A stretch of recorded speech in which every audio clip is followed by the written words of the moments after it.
Live everywhere on netrootsradio.com.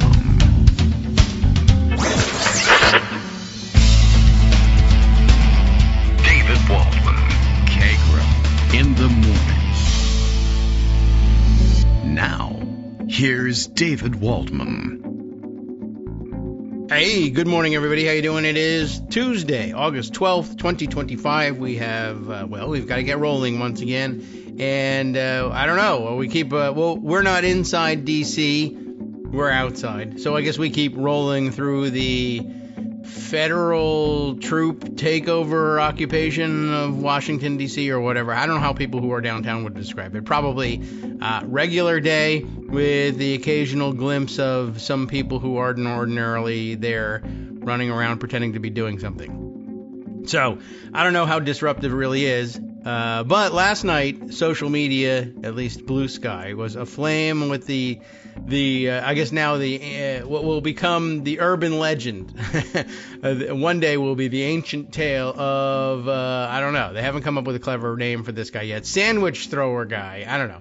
Pink shirt, sandwich throwing guy. There's a long video circulating of an irate DC resident essentially venting at the extra FBI agents who are dressed up as though they were street patrolling cops. And by the way, being dressed up as a street patrolling cop now means dressing up like RoboCop and wearing 19 guns and bulletproof vests, riot gear, etc. And I don't know. I guess he was out late at night and picked up a sandwich, like a big Subway sub or something, and was carrying it with him the whole time. And eventually, in his confrontation with the police, he's essentially screaming at them. And I guess they're responding admirably, except for the fact that they're there in being restrained until he finally, like 5 minutes into this video, following them up and down the street and screaming at them that they're, fascists, which is true. And then just throws his sandwich into the chest of one of the officers. Now, the officer is in stable condition and expected to make a full recovery. But they didn't take too kindly to it, and, the sandwich didn't even come out of its wrapper. But still, they considered it to be, and I guess technically it's an assault, and chased him down. Actually, it looked like he was going to get away for a while, like he was just going to beat them in a foot race. And maybe he did and was just turned up later on, but photographic evidence being presented of his arrest late last night. And he's mimetic at this point. So I don't think you can go on the internet and spend any time on social media and not hear that story or run into that story. So I thought I would at least share it with you so that you know what's going on. And, well, what else can we tell you? It's Tuesday.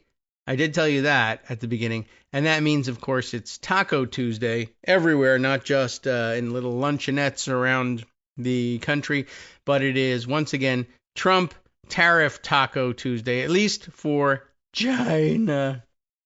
We all love how he says that, and he's moving away from that lately. But anyway, another big round of tariffs, I guess, supposedly ready to kick in on China, but they're getting another chance at things. A powerful, very strong executive order, apparently, issued last night, kicks tariffs down the road one more time with China until November this time, because of how bold and brave Donald Trump is. Yes. Well, that's the long and short of it. You might have some guesses as to why it might be happening, but first we'll simply tell you that it is happening, and we'll fill you in on the details by borrowing from the New York Times, which writes, Trump extends China tariff truce, that's cute, by 3 months.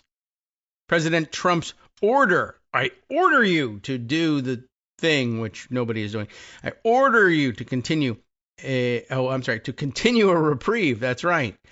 So, he's been tacoing out on the China tariffs this whole time. President Trump's order continues a reprieve from the threat of escalating tariff and export controls, which rocked the global economy earlier this year and is doing it right now. And I don't know why the New York Times would soft pedal that at all, but that seems to be the business they're in at this point. Alan Rappaport is the reporter on this one, President Trump signed an executive order, or something that purports to be an executive order, on Monday, extending a trade truce between the United States and China for another 3 months, continuing a reprieve from the threat of escalating tariff and export controls, which rocked the global economy earlier this year. We heard that one already. That was the subheader, but that's the first paragraph, too.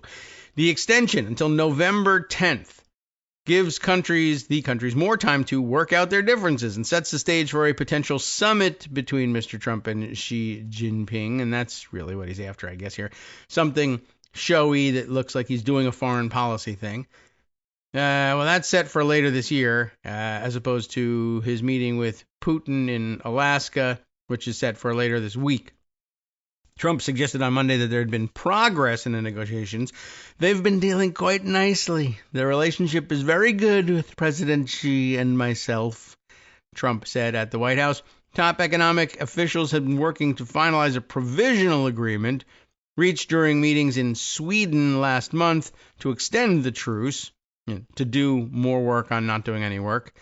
The deadline for the truce to expire was Tuesday, so they're not going to work hard and get it done ahead of time. They're going to do it at the last minute, of course, because all it takes is Trump to say, I want to say on Truth Social that there's a reprieve. Don't say taco. After the Sweden talks, American officials were optimistic that the president would sign off on the agreement, or arrangement rather, though in dramatic fashion, Mr. Trump waited until the final hours before the deadline to extend the pause. Had the tariffs snapped back into place, they would have risked escalating a trade war between the world's two largest economies that rattled global markets earlier this year.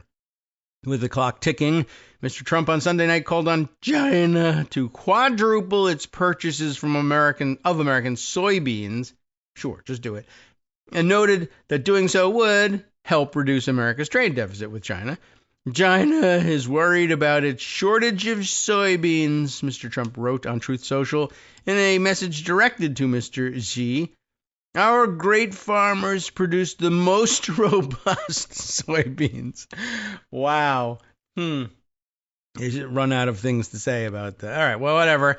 In response, China's Ministry of Commerce said that beginning on Tuesday, it would pause some measures it had taken, including certain restrictions on exports to the United States. The United States and China have held 3 formal rounds of talks this year. After Trump started ratcheting up tariffs on Chinese imports, U.S. tariffs on Chinese goods ultimately reached 145%, and China raised its tariffs as high as 125%. They were the more reasonable of the two, I guess, and curbed the exports of rare earth magnets critical to American manufacturers in an effort to de-escalate the tension. A 90-day truce was reached in May. The United States reduced its China tariffs to 30%, which still sucks. China lowered its tariffs on U.S. goods to 10% and agreed to export the magnets. How does that work? After the talks in Sweden in July, Mr. Trump's economic advisors were optimistic that another 90-day extension would be granted. Why not just do policy 90 days at a time, right? Jameson Greer, the United States Trade Representative, said that U.S. tariffs on Chinese imports could rise to 80% in the absence of an agreement, but Treasury Secretary Scott Bessent, as Justin Wolfers says, downplayed that possibility, suggesting that only technical details needed to be addressed. The scope of the talks has broadened beyond tariffs. Mr. Bessent, maybe, has said he was pressing his Chinese counterparts on American concerns about China's excess manufacturing capacity and its purchases of oil from Russia and Iran. Another sore spot somehow for Trump. He's mad at India for purchasing oil from Russia and Iran. But as we've said in the past, there's an emerging alliance between them, and it probably should not surprise him, but he may not have kept up with that development. He's caught by surprise, I guess, by that development. American and Chinese officials have been negotiating over U.S. export controls of microchips that China needs to power artificial intelligence systems. You don't really need that. Don't do it. Would be a great idea. Despite the Trump administration's national security concerns over the trade in semiconductors and other products, like who cares, it has taken a transactional approach to negotiations. Can you believe it? Like, despite the fact that there's a national security issue, they look at it as how can we get money for ourselves. NVIDIA and Advanced Micro Devices, as you know, are expected to pay the United States, quote unquote, the United States, 15% of the money that they generate from selling AI chips to China as part of a highly unusual agreement with the Trump administration, to say the least. Isn't it interesting how so often the New York Times, of all places, says the least about it? The talks with China have been on a separate track from negotiations that the Trump administration has been having with other countries. This month, the United States announced, supposedly, trade deals, maybe, in which Japan, South Korea, and the European Union said they would make U.S. investments in exchange for lower tariffs. At the very same time, oh yeah, you know what? Let me pause there for a second and say I had seen video the other day in which Trump described that transaction, and that is a transaction. It's not more a transaction than any kind of a deal, right?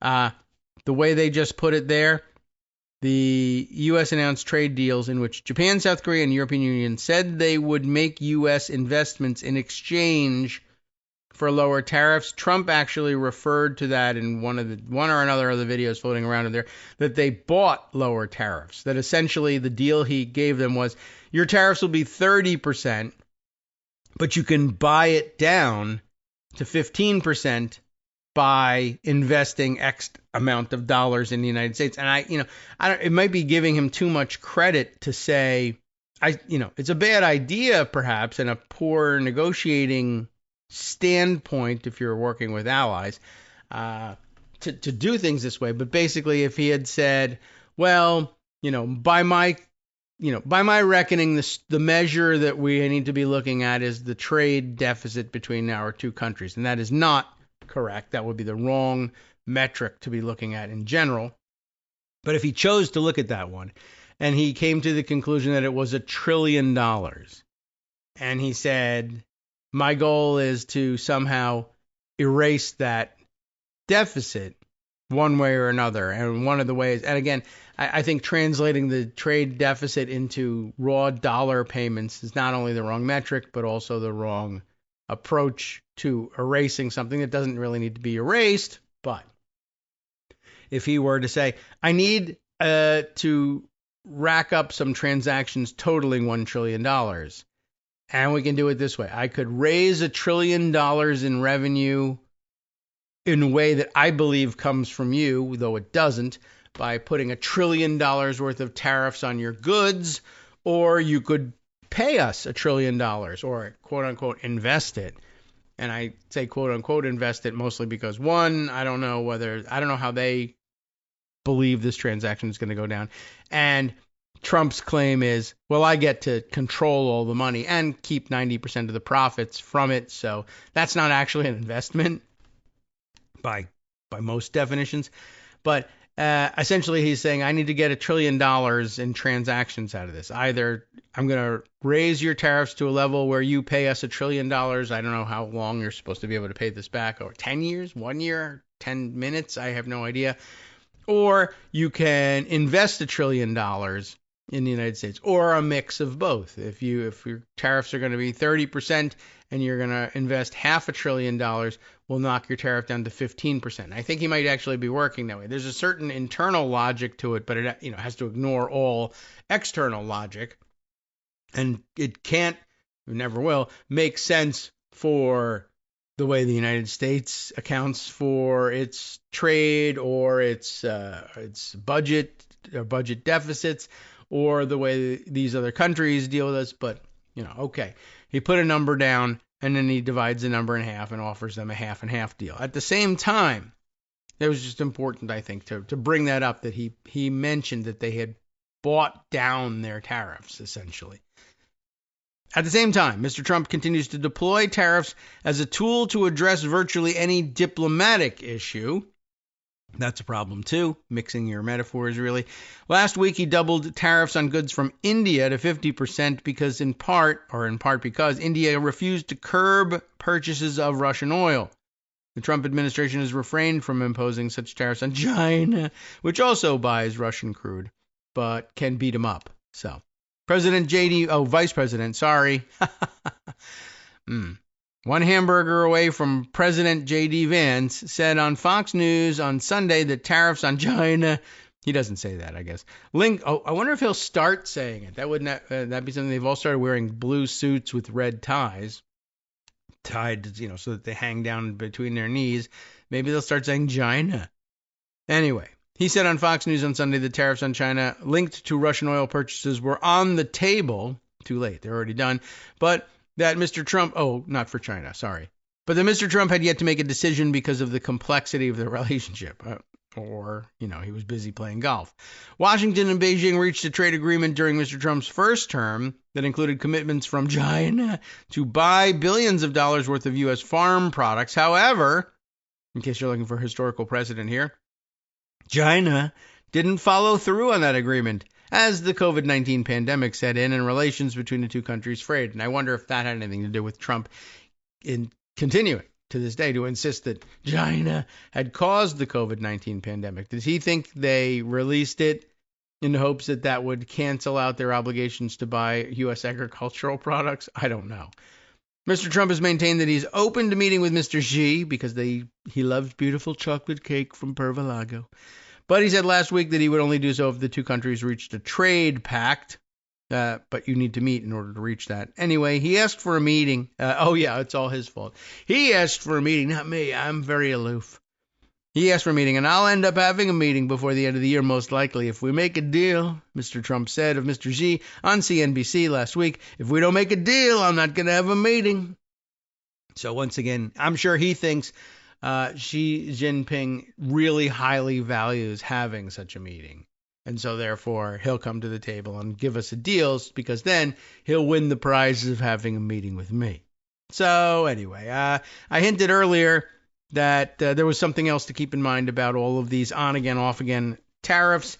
And the New Yorker has a story which touches on that, although it appears to be like gigantic and unfinishable on the air. But, it's one of these big-time, long-read profiles. I don't even know if I'm not even certain I can open it all the way up without using Instapaper for it. But it's a piece under the heading of, like they've got a section, a reporting section of the number. A reporter at large, the number, it says here. How much is Trump pocketing off the presidency? That's a good question. David D.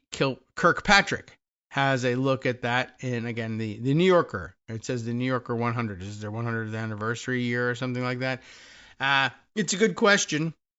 I don't know if he meant it to be related to the tariff story, and I'm sure it draws a little bit off the tariff story anyway.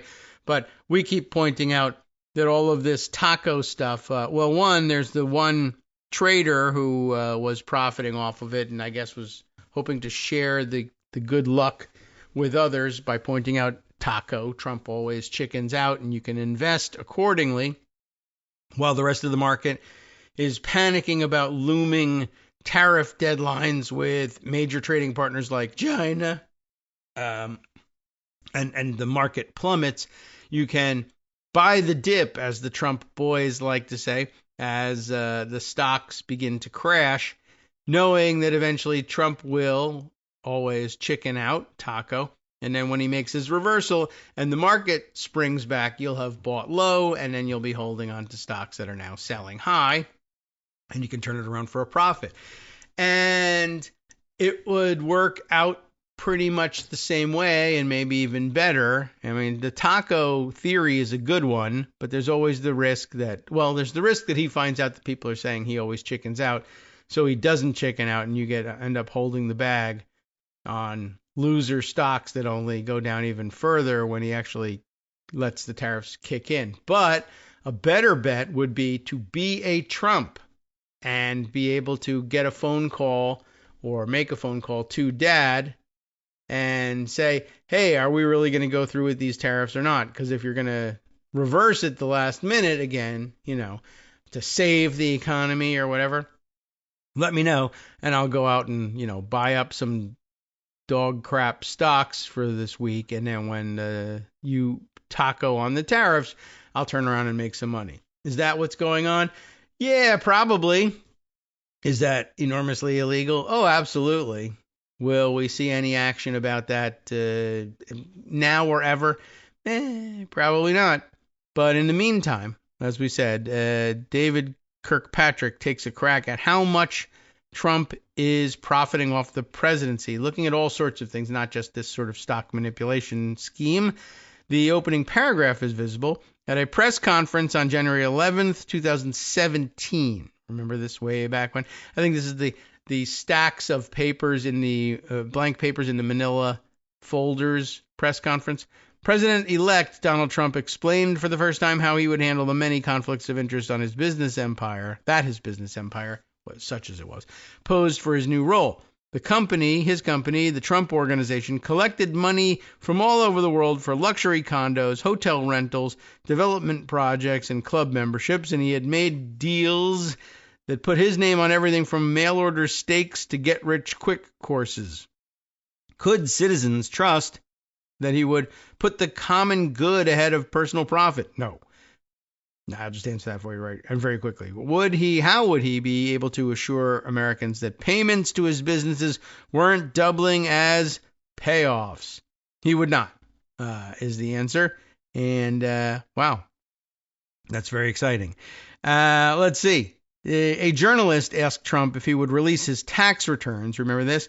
As presidents had done for decades. Trump said no, and then explained just how unconstrained he felt by such conventions. He'd recently learned that the president, being beholden only to the voters, is subject to none of the regulations that restrict subordinate officials from conducting private business on the side. He called the loophole a no conflict of interest provision, as if it were a perk of his employment contract. To illustrate just how glaring a conflict of law allowed him, Trump volunteered that during the transition, he'd entertained a $2 billion offer to do a deal in Dubai. The offer came from Hussein Sajwani, an Emirati real estate tycoon with close ties to his country's rulers. Trump emphasized that he didn't have to turn it down. Nevertheless, he'd passed because he didn't want to take advantage of something. Oh, really? He disliked the way that looks. Therefore, he continued, his eldest sons, Donald Jr. and Eric, would assume daily management of his businesses until he left office. Trump then turned things over to Sherry Dillon, one of his tax lawyers, who argued that he could hardly be expected to do more than a temporary handover. Trump would not destroy the company he built. Since Trump's star turn on the NBC reality show The Apprentice, the Trump Organization had mainly sold the use of his name.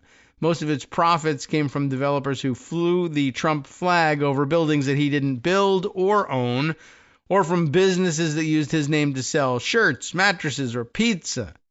If Trump tried to offload his whole company, Dillon explained, a buyer might overpay in order to curry favor with the president, or, just as worrisome, might demean the highest office in the land by crassly cashing in on the president's name. Oh no, Trump and his family, Dillon declared, would never do anything that might be perceived as exploitative of the office of the presidency. She says exploitive, not exploitative. That was a different era. Dillon's firm stopped representing Trump in 2021 after the mob he stirred up attacked the U.S. Capitol. I wonder if they regret that. I wish they would. They're probably wishing they had stuck around. And in Trump's second term, the president and his family have paid no mind to their lawyer's promise. During Trump's first term, they pledged to abstain from any new deals overseas. That's out the window, like a very high window in Kyiv. The Trumps are now cashing in on 5 major deals in the Persian Gulf alone. Donald Trump, on a recent visit to Qatar, said that the family's restraint during the first Trump administration had not stopped his father's critics from constantly accusing the family of profiteering, so the Trumps would no longer lock themselves in a proverbial padded room. That's not where we're locking you, although that's a good idea, because it almost doesn't matter. They're going to hit you no matter what. A spokeswoman for the Trump Organization told me that it employs, but doesn't enjoy, an outside ethics advisor, currently Karina Lynch, a lawyer and lobbyist who previously worked as a Republican Senate staffer and has represented Donald Jr. to, quote, avoid even the appearance of impropriety. Well, best of luck with that, but it hasn't been happening so far. Many payments now flowing to Trump, his wife, and his children and their spouses would be unimaginable without his presidencies. A $2 billion investment from a fund controlled by the Saudi Crown Prince, a luxury jet from the Emir of Qatar, profits from at least 5 different ventures peddling crypto, fees from an exclusive club stocked with cabinet officials and named executive branch. Remember, we heard about that one. Fred Wertheimer, the dean of ethics reform advocates, told me that, quote, when it comes to using his public office to amass personal profits, Trump is a unicorn. No one else even comes close. Yet the public is largely shrugged. In a recent article for The Times, Peter Baker, a White House correspondent, wrote that the Trumps have done more to monetize the presidency than anyone who has ever occupied the White House. They've also glued as much of that money to the walls as possible, apparently.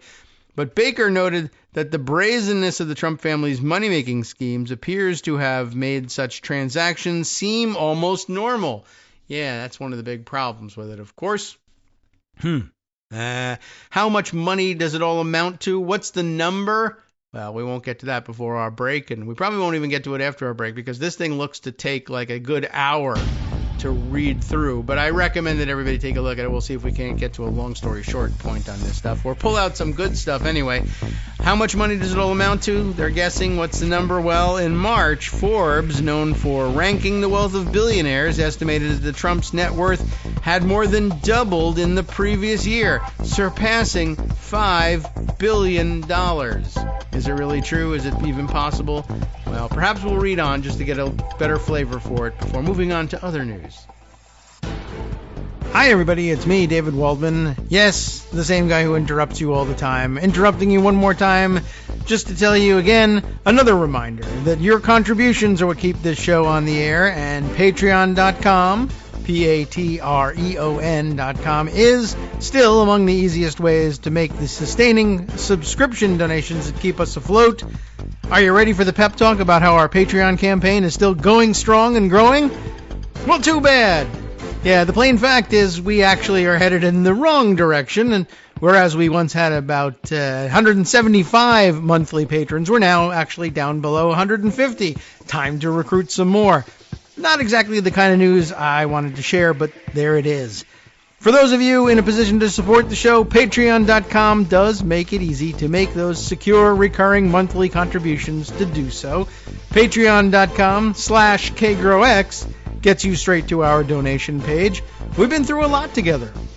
The worst of the pandemic, we hope. The worst of the insurrection, we hope. So go ahead and treat yourself. You don't need an excuse. Give yourself the gift of a little something you enjoy in life. Support the show. And of course, if you happen to prefer using PayPal or even the Square Cash app, we're up and running on those options too. So thanks again, everyone, for all your support. We couldn't, or at least shouldn't, do it without you. Hope you'll be on board soon too. Thanks for all your support. All right, welcome back now to the Kagro in the Morning Show here on Netroots Radio. Many other things presenting themselves as interesting topics today, but I thought we might read on just a little bit more and get a flavor for what's going on in this New Yorker piece here. How much money does it all amount to? Remember, they got around eventually to saying that Forbes magazine in July, earlier this year, said that their net worth had more than doubled, surpassing $5 billion. In July, the New York Times put Trump's wealth at upward of $10 billion. Yet both estimates included billions of dollars in paper profits that would almost certainly disintegrate if the Trumps pulled out of certain investments. What's Truth Social worth without him, for instance? The estimates also included assets untainted by any obvious exploitation of the presidency, such as properties that Trump owned before entering office, or fees paid by resort customers who simply want to play golf or book a hotel room. Although the notion that Trump is making colossal sums of money off the presidency has become commonplace, nobody could tell me how much he's made. Norm Eisen, a government ethics lawyer and vocal Trump critic, said, Quote, "We don't know the full amounts." Robert Weissman, a co-president of the left-leaning advocacy group Public Citizen, left-leaning because, it's for getting ethics, straightening out the ethics of Washington, I guess, and for, I'm sure they would tell you all sorts of other things as well. Public Citizen, not crew, but Public Citizen. Okay, well, their interests are much broader than that. Anyway, sorry about that. It doesn't matter because he says, we'll never really know.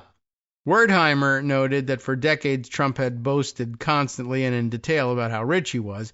He doesn't talk about it anymore, Wertheimer said. He may be the greatest con artist in American history. A more considered accounting seems in order. I decided, he says, to attempt to tally up just how much Trump and his immediate family have pocketed off of his time in the White House. In financial terms, the presidency came to Trump at a fortuitous moment. Russ Buettner and Suzanne Craig, the Times reporters who obtained some of Trump's tax returns, conclude in their book, Lucky Loser, that by 2015 he had burned through much of the vast fortune passed on to him by his self-made father, an inheritance worth as much as $500 million today. If Trump had put that money into the stock market, he could have ended up much richer. His lifestyle also guzzled money. In 1990, in a deal to keep the Trump Organization out of bankruptcy, his lenders agreed that he needed $450,000 a month just to make ends meet. The Apprentice, on which he played the outsized version of himself that he's always tried to project to the world, once covered his losses. In the 7 years following its debut in 2004, the show paid him $135.2 million. And its glamorizing effect allowed him to make money without buying or building anything, just by licensing his name and selling endorsements. Nearly all the real estate projects he announced during this period, from Hawaii to Israel, were licensing deals. Licensing and endorsements made him $103.2 million in riskless profit. I don't want to say it was free revenue, Donald Jr. later testified in a New York court, but he did allow that the company's licensing business was a pretty spectacular system. Yet even the Apprentice windfall wasn't always enough to keep Trump in the black.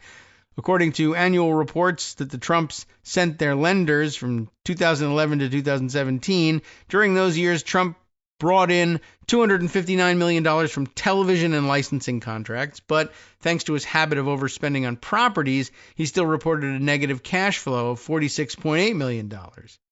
Dwindling viewership numbers had killed The Apprentice in 2010, and by 2015, its doubly gimmicky offspring, The Celebrity Apprentice, was ailing too. Trump's licensing, endorsement, and apprentice income fell to $22 million that year. Buettner and Craig note that between 2014 and 2016, Trump sold about $220 million in stock, nearly all his stock holdings, apparently to make up for losses as that income tapered off. Then, on June 16, 2015, Trump launched his first presidential campaign with a speech in which he described Mexican immigrants as criminals and rapists. NBC kicked him off the air. Macy's, Serta, and Phillips Van Heusen ended endorsement deals. After Trump won the election, lawsuits filed into backlash against his presidency added some big new expenses. By the start of his second term, he owed nearly $500 million to New York State, which had sued him for fraud, and more than $88 million to E. Jean Carroll, who had sued him for sexual assault and defamation. Appeals are still pending. Trump, in short, was in a tight spot when he first entered the White House and in an even tighter one when he returned. Just 6 months later, his financial situation has vastly improved. Isn't that a surprise? Trump's critics often describe the administration as an oligarchy or kleptocracy, conjuring parallels with Vladimir Putin. Yet, experts who track international corruption told me that this is going too far. Global titans of self-dealing, such as Najib Razak, Malaysia's former prime minister, divert vast sums from national coffers directly into their bank accounts. U.S. prosecutors have charged that Razak stole about $4.5 billion, including by transferring about $700 million into his personal accounts.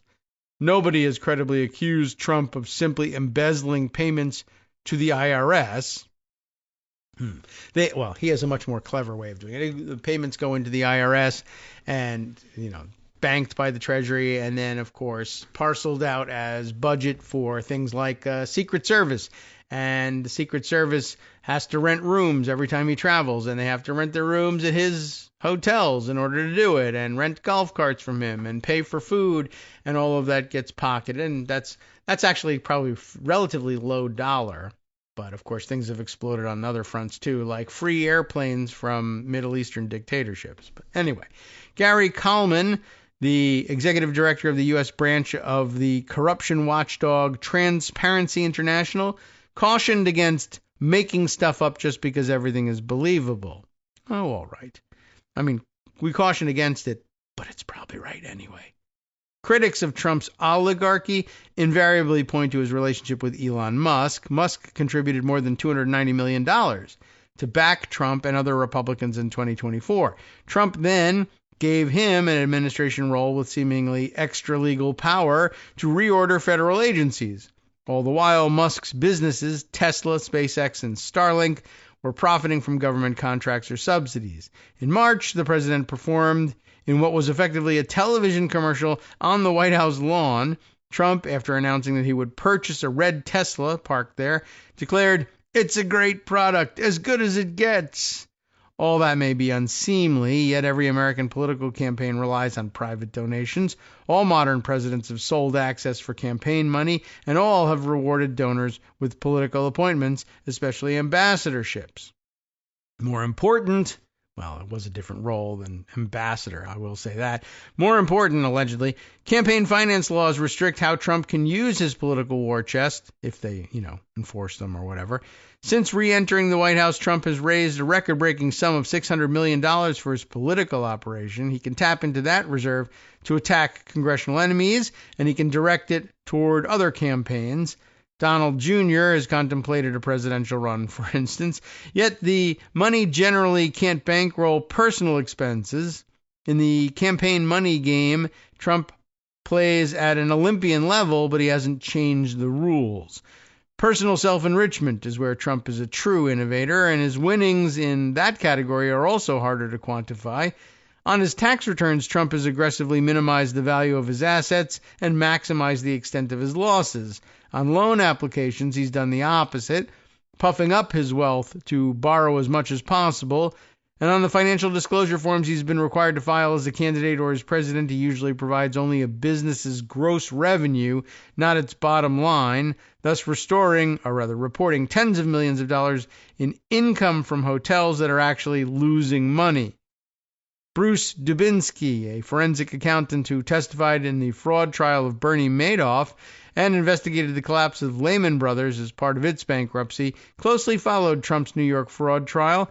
Dubinsky told me that the opaque ownership structure of the Trump businesses makes it difficult to assess changes in his net worth. It's similarly hard to isolate his presidential profits, in part because estimating how much his businesses might have made if he weren't president would require detailed comparisons with similar enterprises that have non-presidential owners. By way of example, Dubinsky, who lives in Florida, noted that he'd recently visited the Trump golf course in Jupiter just to play golf. He added, "So how much value to assign to his status as president is a daunting task," right? He went to play golf there because he wanted to play golf, and it's a golf course. Is every dollar that he spent there in Trump's pocket because he's president? No. A lot of it, though? Yeah, probably. That blurriness is why ethics experts say that any outside business can pose a conflict of interest and may open a conduit for bribery. But propriety aside, I was after a fair, dispassionate quantification of the Trump's profits from two presidencies. Mar-a-Lago, the for-profit club that has become the MAGA Mecca, and the weekend White House was an obvious place to start. And here a discussion of Mar-a-Lago. And this goes on at some length, as I've pointed out. But because Mar-a-Lago is what it is, we'll read that section, and then we'll perhaps discuss what the section headings are and give you a taste for what else might be discoverable in this very long read. Here's what he has to say about Mar-a-Lago. In 2016, Trump, while running for president, was also suing a restaurateur for cutting ties over his bigoted comments about Mexican immigrants. In a deposition that summer, Trump testified that the presidential race had so far had no, quote, huge impact on his hotel and resort business, which were fairly steady. One exception, he said, was Mar-a-Lago, the Palm Beach estate that he turned into a private club after acquiring it in 1985 for roughly $10 million.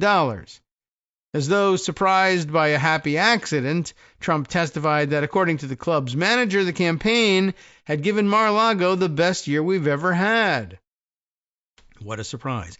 If many presidents have traded access for campaign donations, only Trump has run a business selling an open-ended opportunity to mingle with him in his circle. In addition to the revenue he generated by holding his own campaign events at his club, and renting it from himself using the campaign donations, right?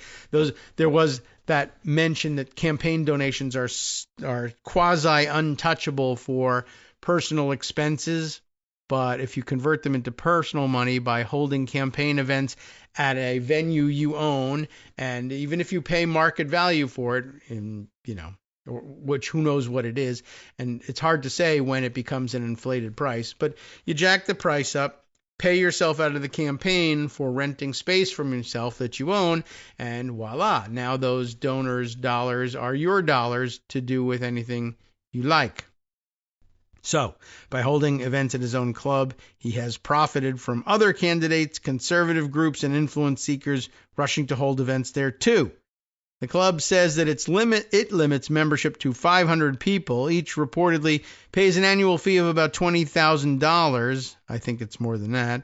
But after the 2016 election, Trump began jacking up the initiation fee. In 2016, it was $100,000. In last fall, it was set to rise to $1 million. How do you like that? Trump's financial disclosure forms indicate that since 2014, Mar-a-Lago's annual revenue has jumped from $10 million to $50 million. And by the way, an initiation fee of $1 million is purely because who would pay that? Nobody.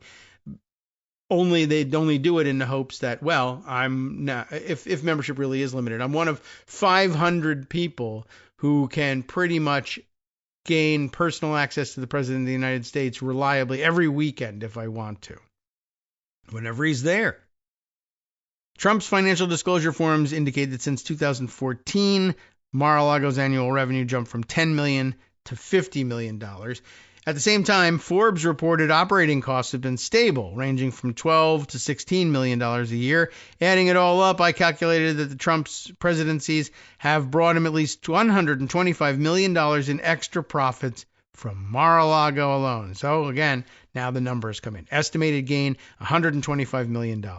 So there's all sorts of write-ups like this, like, for instance, on legal fees and Trump merch.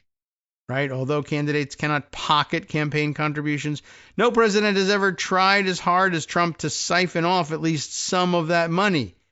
According to the nonprofit Open Secrets, in the past decade, Trump's campaigns have spent more than $20 million at his own hotels and resorts, contributing to Mar-a-Lago's spike in profits. But how much of any of this money reached his personal accounts is impossible to guess.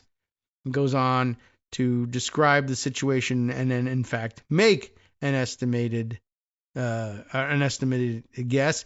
An estimated gain, he says, over the years of $127.7 million. The running total now between Mar-a-Lago and the merch, $252.7 million. So all of this stuff. The merchandise includes, by the way, let's see, some things I did know about, some things I didn't. For instance, I didn't know about a licensing deal for a Trump guitar, which is worth about $1 million. $2.8 million from Trump watches, $2.5 million from sneakers and fragrances. Not the fragrance of the sneakers, I hope, but sneakers and fragrances, $3 million from an illustrated book called Save America, and $1.3 million from God Bless the USA Bible. Remember that? That adds up to at least $27.7 million from faux campaign paraphernalia. And that's a good point there, too, is, again, this is sort of faux campaign paraphernalia. That's an interesting terminology for it. And, wow, I mean, I'm sure this is more thoroughly explained in this section, but we can't read the whole damn thing. But I'll just skip forward here. The DC hotel is described and accounted for here as an estimated gain of $0, actually, that the whole thing to this guy looks like a wash in the end. Interesting. Next up, the Persian Gulf, which he did not buy and doesn't own, but of course has been taking home all kinds of money for it. So I won't get into the details of it, but we might want to when we find out down at the bottom of this section. He lists and it's a very long section, the Persian Gulf as an estimated gain of $320 million. Running total now $572.7 million. More Saudi deals. Saudi Arabia gets its own section separate from the rest of the Persian Gulf. It too looks to read very long. I'm very interested to find out what else is in there, but it would eat up the entirety of the show at this point. An estimated gain of $105.8 million. We're now up to $678.5 million. Then there was that private jet. How does he account for this? Net about $150 million, I guess, is what he's saying for this, bringing us to $828.5 million. Trump Hotel Hanoi. I'd forgotten all about that one. That nets another $40 million or so, now up to $868 million. Then a section called the Corporate Squeeze. Not sure what this is about exactly, but is this... These are the lawsuits that he's launched against some of the news networks and other entertainment outfits and others, saying he's suing them for libel, suing them for all sorts of things, and then getting these grand settlements out of them. I don't know if it includes the universities or not. But down at the bottom here, they're crediting him there for about $91 million. So we're now at $959.5 million is the running total. Truth Social is up next. We know all about that one. Still only nets him about $25 million, so we're still just under $1 billion so far. Next up, 1789 Capital. That's Don Jr.'s new thing along with the club, but a private equity firm that he put together and decided everybody can invest in me and you would curry favor with my dad if you did. And that's credited with another $19.6 million. Running total bringing us to about $1 billion at this point. Then the crypto ventures, and we know all about those two. That would be very interesting to run through. That gets set at $14.4 million, now just over $1 billion. Token investments, the NFTs separate from crypto, that gets credited for about $412.5 million, now up to $1.4 billion. The crypto Gulf, I'm not certain what this is versus the other things. Is this crypto sales in partnership with Gulf states? I guess so. $243 million there. American Bitcoin, that's another. This is pretty incredible how much, I guess, crypto seems to be worth the most to the family and have so much more going on. I really do need to catch up with all of this stuff. That gets another $13 million in the doors. Trump Media goes crypto. Everybody's going crypto in this. Trump Media crypto, it is credited with $1.3 billion all by itself. We're running total now of $3 billion. Then Trump Coin, that is to say $ Trump, whatever that, essentially the trading ticker symbol is, and how this is different from all the other previous cryptos, I have no idea. $385 million. And then another one.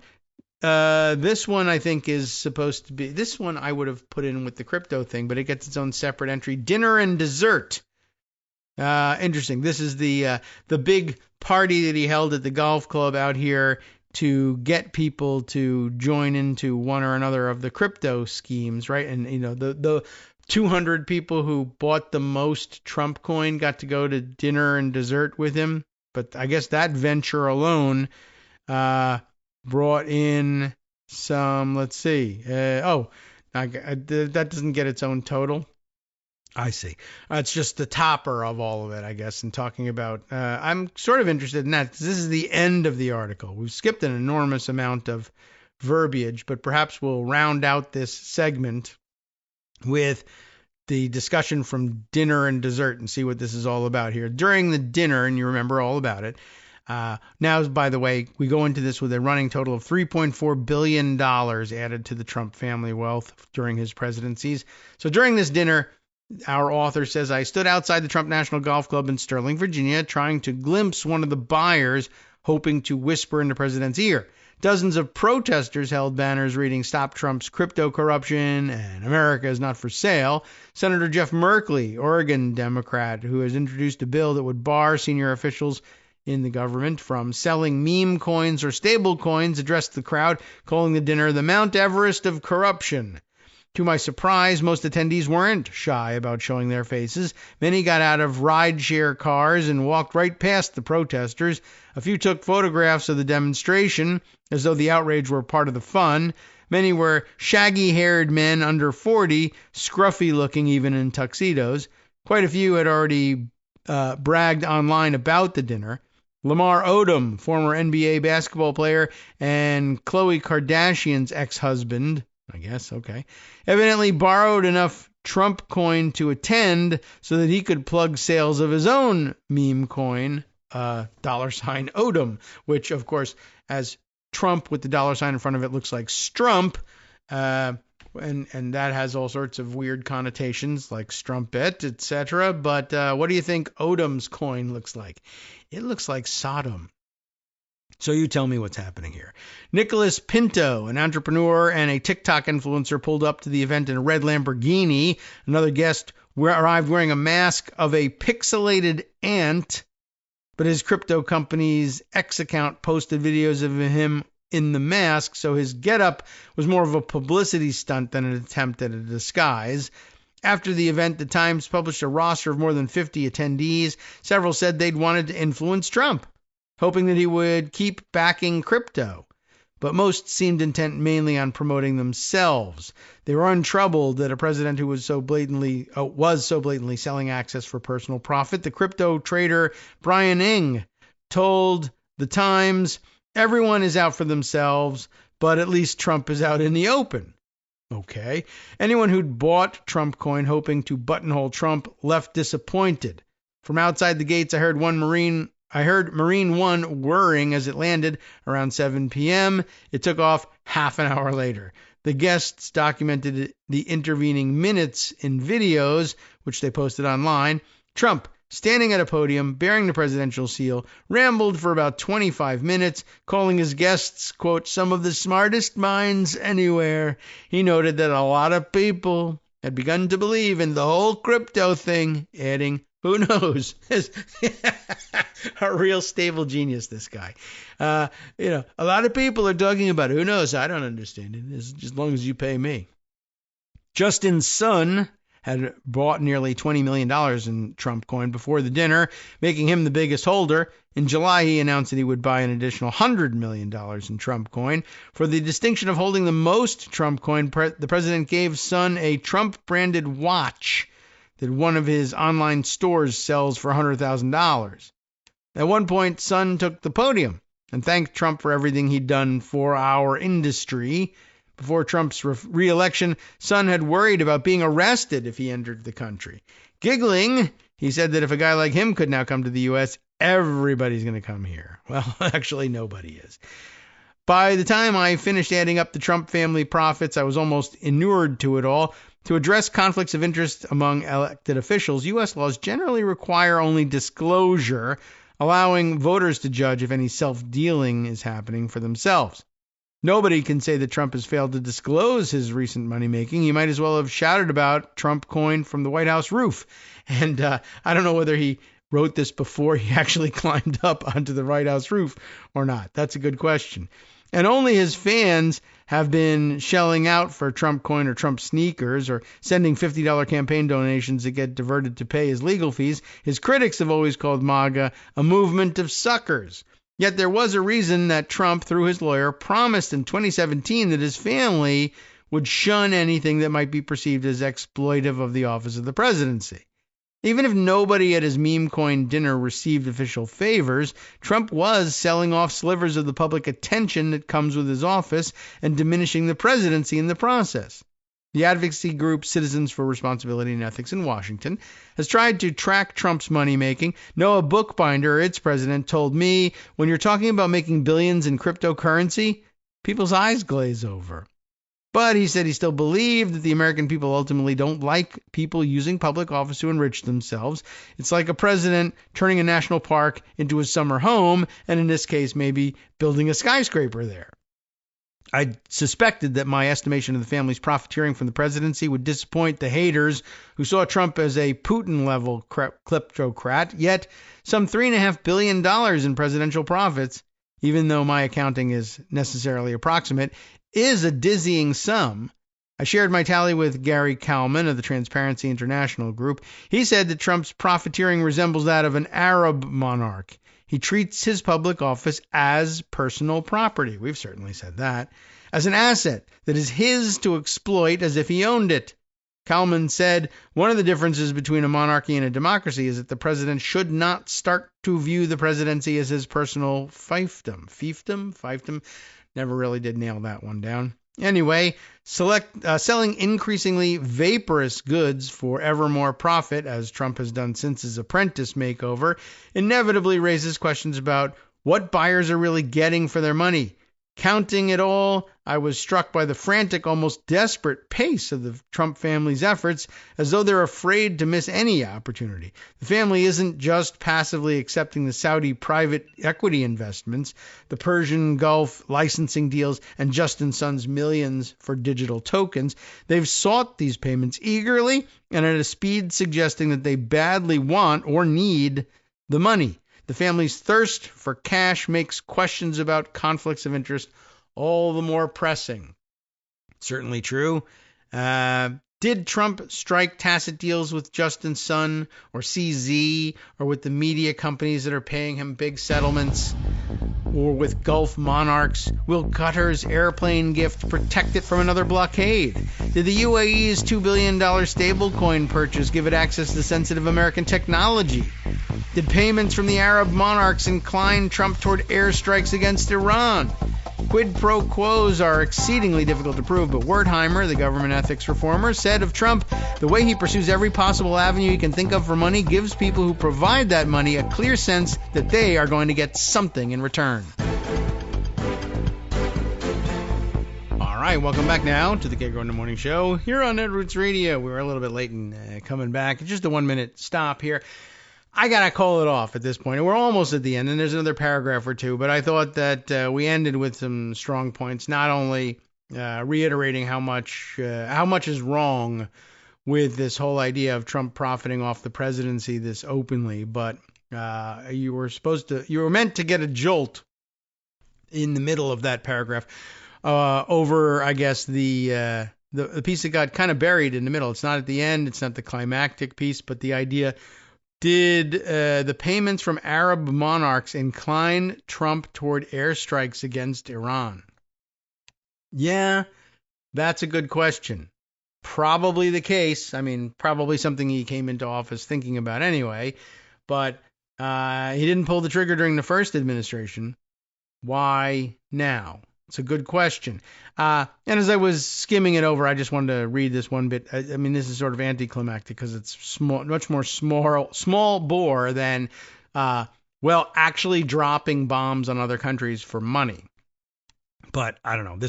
I guess this is it, right? That's the one extreme, like the extreme side of how ultra corrupt it can really be. Whether or not it was the most money hardly matters. The idea that you could pay Trump enough that he would use his power as the president to mobilize American armed forces and put lives at risk in the American armed forces, not to mention whoever he kills in Iran, to do this, to make this bombing attack.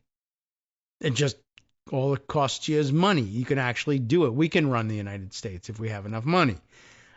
Down to the very petty sort of thing like this one. I didn't know about this one.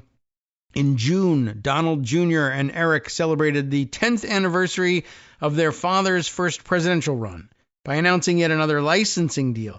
They sold the Trump name for use on a mobile phone service. I don't think I ran into this one, which Donald Jr. said was, quote, building on the movement to put America first. Why? How? Not at all.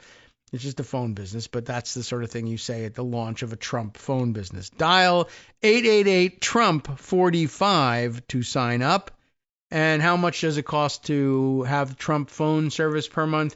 $47.45. Get $47.45 a month. Get it? He's the 45th president and the 47th president. Mind you, you sign up by dialing 1-888-TRUMP-45. But when it comes to setting the price, it could have been $45.47 a month. But no, they said, why not take the extra $2 and make it $47.45 instead? Very, very Trumpy to do at the end. And then, of course, just to wind things up with the latest scams, I guess a few weeks later, the brothers traveled with their father to promote the newly opened Trump golf course in Scotland, which the president touted as an unbelievable development. And then on August 4th, the Wall Street Journal reported that the Trump brothers had been given a total of 5 million shares in a new blank check company. You know, remember when we read about those things? That aims to raise and spend at least $700 million to buy American manufacturing companies. The brothers are advisors to the new venture, and so is their friend, Kyle Wool. Like the digital clock counting the national debt, the meter on the Trump family's presidential profits ticks ever faster. One of those, was it SPEC? Is it called SPEC? But a special purpose, or was it SPAC? Acquisition, special purpose acquisition company or something along those lines. Right, you just raise money and say, we're going to buy something. We're not sure what yet. Just give us your money and we'll buy something profitable and you'll get some profits from it. Okay, sure. So blank check, essentially. It's extremely long, and there's a lot of detail in here, and a lot of it we would have heard before, but now I feel like I have to read it on background just to be aware of some things. I didn't know anything about the phone company, for instance, and this thing seems chock full of information like that. All right, though, time to move on to a couple of other things. How about this bit? Congress not in session, but because it's Tuesday, and we used to hear from Joan McCarter every once in a while on a Tuesday, Joan would be interested in this one. Happenings in Congress that we ought to keep up with. Politico, despite the fact that we don't like Politico very much, has this news. House Republicans want another mega bill, as they're calling them now, the one big beautiful bill. But guess what? They want it passed under reconciliation rules. Now, who here is old enough to remember back in the day when Democrats had a majority and they wanted to use reconciliation because, of course, it helps them deal with the filibuster. And we agonized over what could and couldn't go into a reconciliation bill. The parliamentarian got in the way. And I shouldn't say like they didn't have the parliamentarian to deal with this time. And I guess everybody thought they might ignore the parliamentarian more frequently. But I think there were a lot of uncomfortable Republicans, especially in the Senate, with meddling with some of the programs that House Republicans wanted to destroy. And I think Senate Republicans were thankful to have the excuse of the parliamentarians' adverse rulings for keeping them from pulling the trigger on additions to the reconciliation bill that would have gotten them in gigantic political trouble. But sometimes they like to talk about, finding ways around the parliamentarian or overruling the parliamentarian. But one of the things that was always, whenever Democrats thought about using it, it was always in terms of, well, we have this one opportunity in any given year to do a reconciliation bill, which, as a matter of course, is generally the case because of the way the system works. That is, you do one annual budget. Is there anything in the rules that says you can't do two budgets in a single year? Change the budget, the first one that you do? No, there's no rule against that, but it's mostly unnecessary because, generally speaking, the reconciliation bill was originally intended the possibility of using a reconciliation bill, not just to get, it wasn't all about getting around the filibuster. That was a secondary benefit of reconciliation. But why would you do a second budget? Well, circumstances might change and you feel like you need to cut back.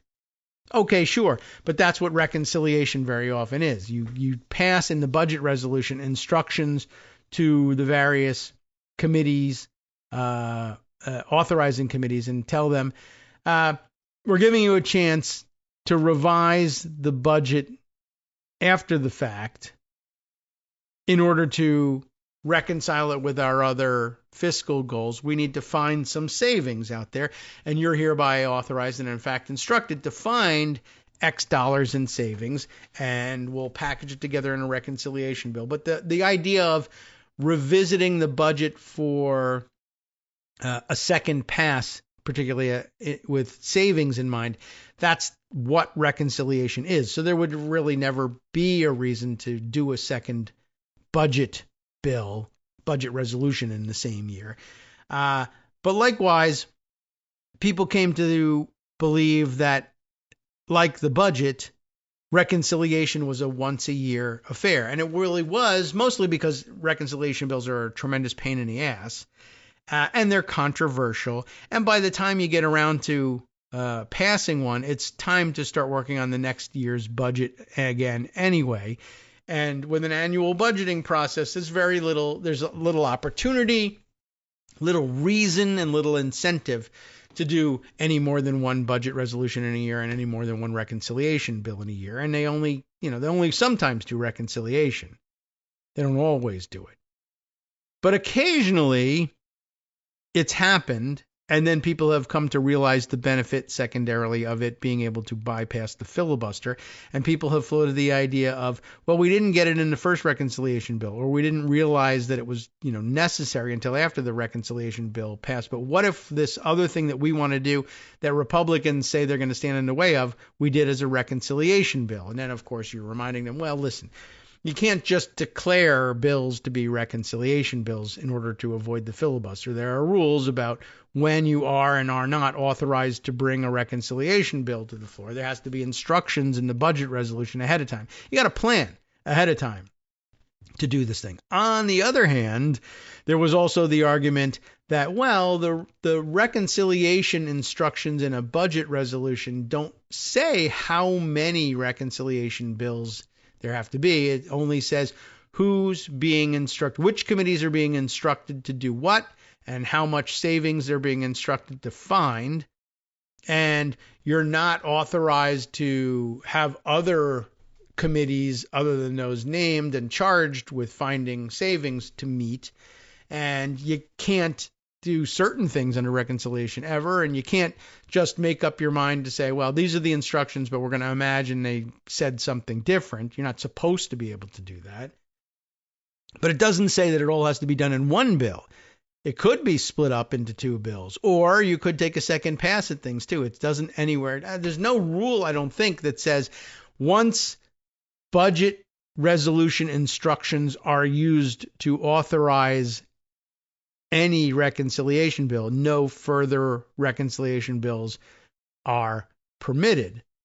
It doesn't say you can't bring a second reconciliation bill, but the rules, to the extent that they apply, if you instruct 5 committees to do something and all 5 comply with the instructions and report back, and you compile them all into a reconciliation bill, could you use the same set of instructions and say the budget resolution contemplated at least one, if not more, reconciliation bills, and so therefore it's okay to bring a second reconciliation bill? I think yes. On the other hand, if all 5 committees have reported, all 5 instructed committees have done their work, who are you instructing to find more savings? And if there's no instructions in the existing budget resolution, then I think you're stuck. You could bring another reconciliation bill if any of the 5 charged committees found, less than what they were charged with bringing somehow, I guess. What about more? I don't know. But basically, you still need something in particular to be done in a reconciliation bill. And that particular something has to be planned and instructed for ahead of time. And so that was really what I thought was the constraint on multiple reconciliation bills in a single year, but that there was nothing in the rules that said you couldn't do it. But Hill reporters are used to seeing one budget in a year, and they're used to seeing, if any, one reconciliation bill in a year. And it gets talked about as an annual exercise. And they just came to believe, and I think even members of Congress who are supposed to, we hope would know the rules better even than the reporters, came to believe that it was a once-a-year exercise. It always had been, and so it must be in the rules that it is. But that was, I think, a mistaken assumption. And guess what? We're finding out now. This prevented Democrats for years from using that leverage of a second reconciliation bill when we needed it, because no, that's not the way it works. But Politico reports maybe they'll have another one. And I guess maybe it might just be not, as we were saying before, it wasn't the rules, I don't think, that was preventing it. It was circumstances. There was no reason to do it. And like we said, by the time you got a reconciliation bill passed, it was almost time to start on a new budget resolution anyway. So you just look forward to the next year and say, we'll do it in reconciliation under this next budget resolution. It's around the corner as it is. But if no other legislating is going on in Congress, and you've literally just said, we're going to do one big, beautiful bill and nothing else, well, eventually Congress is going to get hungry for more legislative accomplishments. There are things they didn't shoehorn into the first bill, or they just thought of this time, or a new way to flatter Trump, or whatever it is. They want to get it done. We're going to need a second big, beautiful bill. And ordinarily, time constraints would keep us from contemplating a second reconciliation bill. But since there's nothing else going on, how about another reconciliation bill? Well, that's in the offing. So the headline here for Politico is House Republicans want another mega bill. And by that, they mean reconciliation as well. One GOP senator says it could be, quote, damaging. The White House, the subheader says, has yet to articulate its vision for a second or third reconciliation package. How do you like that? Mia McCarthy, Jordan Carney, and Cassandra Dumais are reporting this piece again for Politico. This was just yesterday, the 11th. House Republicans are pushing for a second mega bill. The Senate GOP's not so sure. After a grueling ordeal to get President Donald Trump's, quote, big, beautiful bill signed into law last month, Speaker Mike Johnson and other leaders are already talking about crafting at least one more domestic policy package that can pass along party lines in the Senate. A White House official, granted anonymity to share details about private conversations, said another filibuster-skirting reconciliation bill is under discussion. The Conservative Republican Study Committee has launched a Reconciliation 2.0 working group and is hosting staff briefings throughout the summer recess to begin generating recommendations for follow-up legislation. That's just an interesting way of approaching things. We want to do another one of these. We want to do another anything, right? The only way we can get anything done is through reconciliation, because otherwise everything gets filibustered. And so basically they're saying, let's do another bill. Yeah, we should. We'll look good if we do another bill. All right. Anybody have any ideas to put in this bill? Oh, I don't know. I just wanted a success. What should be part of that success? Well, I don't know. We'll start looking around. Senate Finance Committee Chair Mike Crapo, it is Crapo, isn't it, of Idaho, says he's open to considering as many as 200 tax proposals from his members that were ultimately not included in the first mega bill. But most senators have questions about what could go into another reconciliation package, and they're casting doubts on whether it's even politically possible to do this all over again. You have to have a reason to do it, said Senator Mike Rounds of South Dakota. It's not easy to do, so you have to have a purpose for doing it in the first place. So it's a little bit of both reasons in there. I'm not certain if he's aware of the real reasons, but he's, at a minimum, he says, well, it's very difficult to do, and you really have to have a good reason to put us through these paces. And I haven't heard it yet. But he's also hinting at, whether he knows it or not, you have to have a reason to do it. Yeah, you have to have instructions in the budget resolution that say there's some work to be done. If it's all been done, I'm not certain you couldn't use the same set of instructions generally to say reconciliation, to argue that reconciliation doesn't necessarily need to be done all in one bill.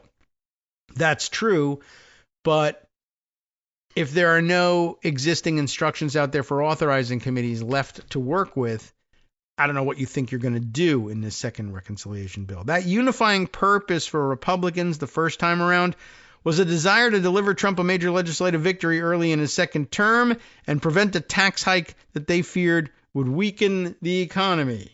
Right? Okay. Oops. So I'm going to make a note here for production, but lost.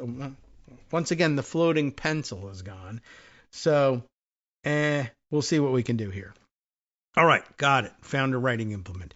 All right, so as we were saying, the unifying purpose for Republicans the first time around was giving Trump a victory early in his second term and preventing a tax hike that they feared would weaken the economy. That is to say, the expiration of tax cuts from the first time around. First Trump administration, that is to say. Republican leaders' decision to throw in a debt limit extension through 2026, as Treasury warned that the nation would soon exceed its borrowing authority, added a do-or-die incentive. Do remember that one of the four, I think, permitted purposes for authorizing a reconciliation bill, one of the things you can do in it is deal with the debt ceiling. That was something where they intentionally said, I think uppermost in mind was the danger of the filibuster, that you should not be able to filibuster a very necessary debt ceiling increase in order to prevent default. And if there was a holdout group that was threatening to filibuster it, you could take care of it through the reconciliation process. But you needed to know it was coming and put instructions in a budget resolution either way. Anyway, but this time that's not there. So without that pressure, I don't see how you get it done, said one Republican senator, granted anonymity to speak freely about prospects for passing a second reconciliation bill without an existential impetus for action. I don't think I see what the pressure is here. That is, by the way, pretty super cowardly to do that one anonymously. I mean, it's a Republican senator. Come on. And there's also nothing particularly offensive about that statement for Donald Trump. Anyway, that's what would be driving the request for anonymity. This thought, by the way, not at all out of keeping, I don't think, with the Senate Republican leadership's outlook. It would get you in trouble with House Republican, maybe not leadership, but some House Republican rank and file. But, they're not supposed to be afraid of that. Anyway, at the same time, despite the White House's enthusiasm for another reconciliation bill, right, that's the stuff, administration officials have not yet told lawmakers what policies they want considered, according to three people, again, speaking on condition of anonymity. That one, I guess, could be taken as a ding against the White House. Senators Roger Wicker and Lindsey Graham, chairs of the Committee on Armed Services and Budget, respectively, also said before leaving for recess they have not received guidance from the White House. They were brave enough to say so. That's amazing. Senator Ted Cruz, chair of the Senate Commerce Committee, said he still hadn't heard from the administration about its broader set of legislative priorities heading into the fall. So Wicker, Graham, and Cruz on the record, plus a couple of others, Rounds and Crapo. But there's another Republican senator out there that was afraid to put his name or her name to the statement without the pressure of a debt limit extension. I don't see how you get it done. That's pretty amazing. That's pretty chicken. At this point, the loudest reconciliation push in the Senate is coming from deficit hawks like Ron Johnson, who want to use another bill to cut spending further than what conservatives were able to achieve in the first package. Leadership is telling us we'll do one or two more reconciliations this Congress. Are they, though? The Wisconsin Republican told reporters earlier this month. So the clock's ticking. I had just presumed that Senate leadership was not all that enthused about it. But could be Ron Johnson, obviously, could be lying his ass off about that, just trying to create pressure. While Senate Majority Leader John Thune has left the door open to doing a second reconciliation bill, he hasn't provided a specific timeline for doing so. And you don't have to. I mean, there's only so much time during which you can do this. Between now and September, of course, is, I guess, the end of the fiscal year, but they're already going to be started on a new budget resolution. The budget resolution should be, well, I mean, it still will take another 6 to 8 months to get to the point where the budget resolution is finalized. So, I mean, I guess that's enough time to push through another reconciliation bill. They did the first one inside of the 6 months. But again, it's difficult to motivate senators to do this when they can already see another budget on the horizon and say, let's just do that then. But if you're not doing any other legislating, maybe. One of the 3 people waiting to hear from Trump said the push for another party line package is coming not as much from the administration as from the House. There, Budget Chair Jody Arrington of Texas has said lawmakers should try to rework policies cut from the first reconciliation bill to comply with Senate rules. But there's skepticism in the Senate that the House will be able to successfully relitigate those proposals. They probably aren't going to alter them too much. They're just going to try to jam them through a second time. My sense is that there's more enthusiasm in the House than in the Senate. Right. Where's the enthusiasm? More in the House than the Senate, where it's a harder lift, essentially. That makes sense, said Senator Jerry Moran of Kansas. They can do things with 51 votes anyway, and I think he just means a majority, 218 votes. Most of what we have to do requires 60, and that means that senators, if you have a desire to actually legislate, need to find ways to legislate, and reconciliation is damaging to that relationship. That's essentially an acknowledgement that the Democrats in the Senate resent being bulldozed too often, or at all, really, but too often especially, by reconciliation. And it will just get in the way of doing any regular legislating if you keep telling Democratic senators, you're worthless. There's nothing you can do. You're just showing up to draw a salary. In other words, turning the Senate into the House, which used to be the big fear of the Republicans, but now seems to be the thing that excites them the most. We knew that would happen. But House Republicans are also navigating their own slim margins and ideological divides. Conservatives and centrists clashed over cuts to Medicaid and clean energy tax credits in the, quote, big beautiful bill, and lawmakers could have a diminished appetite for further battles over hot button issues, especially leading into an election year, and especially with the Epstein story still percolating, of course, despite the distractions. Some House GOP aides were alarmed earlier this week when a hardline think tank, the Economic Policy Innovation Center, pitched an extended moratorium on Medicaid funding. Moratorium on Medicaid funding, really. For large abortion providers, I see. In a Republican study committee staff briefing, RSC leadership had stressed its mega bill working group is designed at this point to generate ideas and put down markers, but EPIC's recommendation, that's the Economic Policy Innovation Center, their recommendation could be a harbinger of other disputes to come, bringing abortion into the picture once again. Meanwhile, Republicans are already struggling to sell voters on the first mega bill back in their home states and districts, where town halls and other constituent events in the early weeks of recess have so far been rocky. That's true. We should see what they're talking about exactly, because I got another story on that one for you. One House Republican, granted anonymity, again, to speak candidly, said there would be some hesitancy to dive back into reconciliation. We did so much in the first, this member said. It's going to be harder to do a second one. Probably true.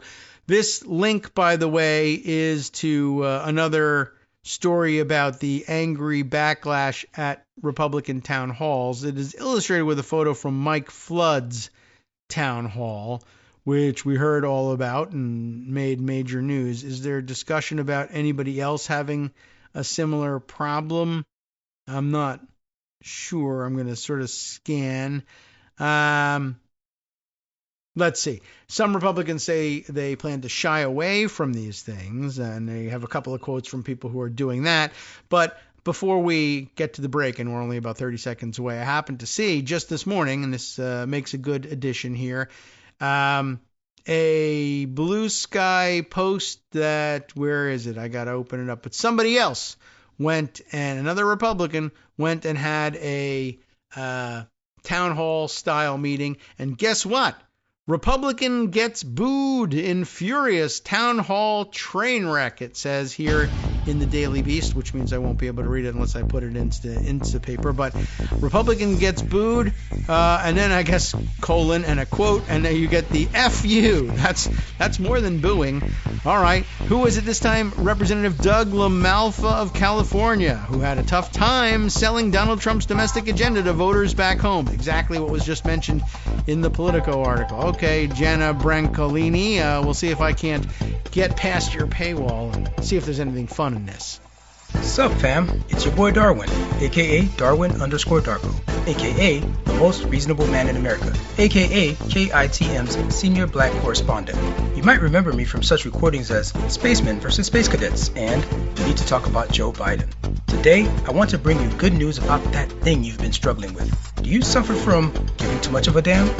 Do you turn on the series of tubes and find yourself outraged at the particular way some news organization strung some sentences together only to realize, nope, this is not some fictional hellscape? Well, guess what? You no longer have to accept the life of giving too much of a damn. You can do something about it, because even you, yes you, can be a show contributor. Now I know what you're thinking. Hey, Mr. Most Reasonable Man in America, I'm not some professional podcast talking guy. Don't worry about it. Do you have a smartphone or some other electronic recording device? Well, that's all you need. You too can have a segment where you can read us an important article and give us your take. Read one of your own original essays, or even just give us your commentary on something you'd like to share that's important to you. Fair warning though, side effects may include general punditry, having opinions and hot takes, getting stuff off your chest, and hearing your own voice. If your recording lasts longer than 5 to 7 minutes, please consult kagrox@gmail.com. That's KAGROX@gmail.com. All right, welcome back now to the Kagro in the Morning Show here on Netroots Radio. Wow. All right, let's say we're at the end of that small segment about what's happening and what we can expect when Congress returns. I don't know how much time they're going to have to do that, and any time between their end of their recess and end of the fiscal year is almost certainly going to be spent trying to keep the government open. Well, usually it's spent trying to keep the government open and operating. I'm not certain that they're so motivated to do that this time. They might enjoy dabbling in another government shutdown. And if that's the case, then they may be spending weeks or even months following September 30th, keeping CRs running through the House and Senate, of course, just to keep things on an even keel, but using that leverage to try to find more places to cut and destroy. And whether or not they get around to another reconciliation bill in the midst of all of that is pretty doubtful as well. So we'll see. But it's just amazing to see this happen. And I mean, I don't know how often we've discussed it on the radio show, but I mean, it was the subject of a lot of writing back in the day, well before this, about the subject of whether or not you are allowed, able to do more than one reconciliation bill in a year. And they have done it. I mean, it's on the record, but it's another one of those things people forget about, just as they, have used the nuclear option well before 2013, and just senators just forgot that they had done that and just never went back to it or pretended it never happened in the first place. Of course, there was the effort to actually erase the record of it happening as well, and that's going to be, that'll contribute to things. Anyway, I just thought that was interesting, and we should give everybody the warning. And also interesting to note, I don't want to help them be able to do it, but I mean, it was just amazing to have spent years telling people, hey, Democrats, while you're in control, you can, if you want to, if you need to, do a second reconciliation bill. Oh, no.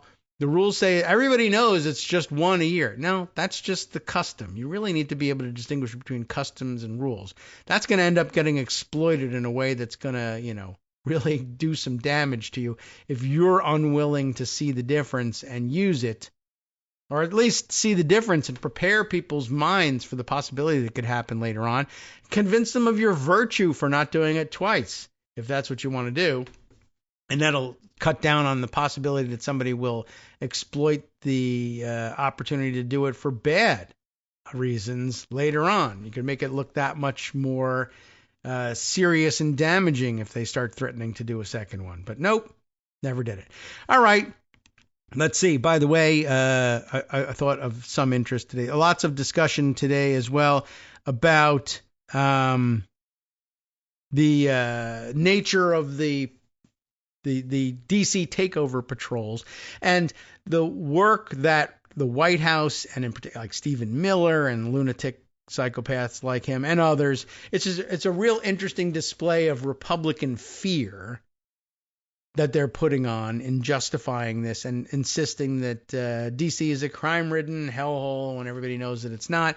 There are framing issues around it that are very interesting. People who are into the framing stuff pointing out, getting out there and making the argument that, crime, violent crime, including murders, etc., is way down in DC. It's a 35% decrease, and as they point out, in the mental game of framing, that puts crime and murder at the top of mind when you're discussing it, and it's very difficult to make people believe that even a 35% decrease is very helpful. Like murder, I only need to be murdered once. It doesn't really matter that there's a 35% decrease.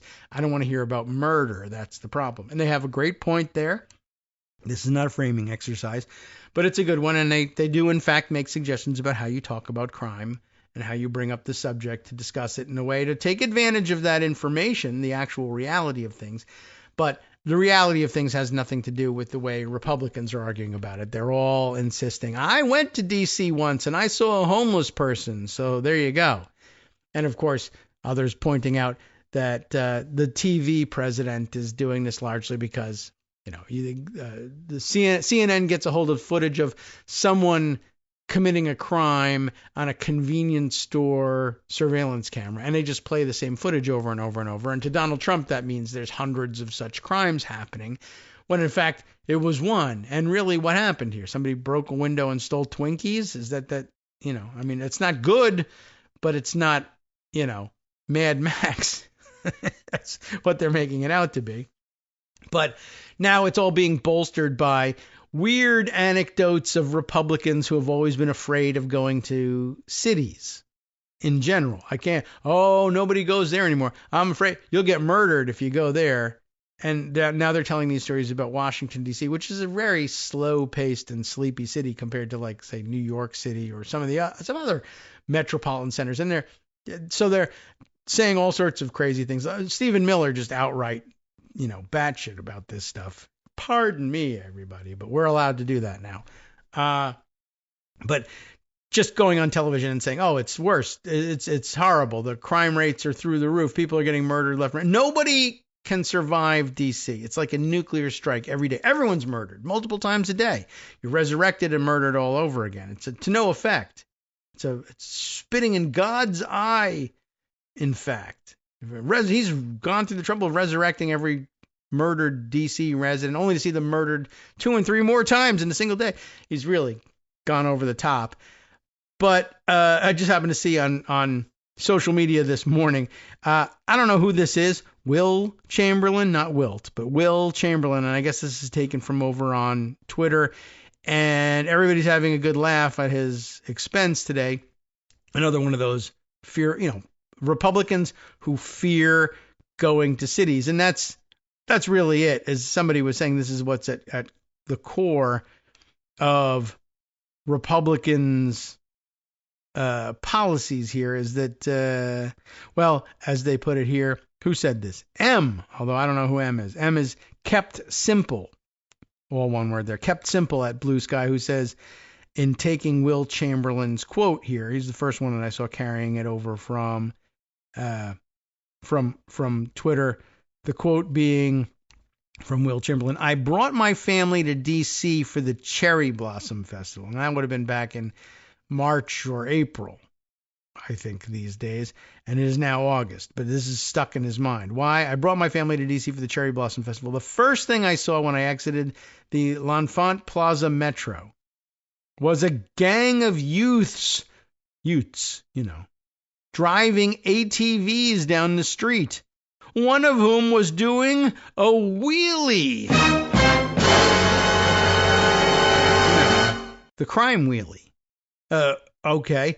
So forgive me if I doubt that crime is down.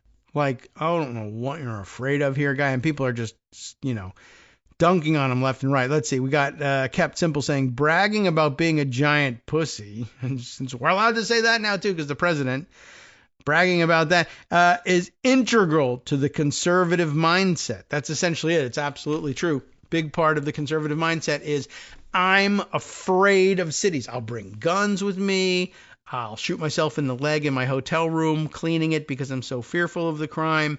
It's really incredible. Not only the Republicans having, been campaigning forever on America's a hellhole and only we know it, but also that I'm afraid to live in it. And so many people dunking on the wheelie thing. As Mike Drucker here saying, I'm sorry, but I refuse to stop laughing at one of whom was doing a wheelie.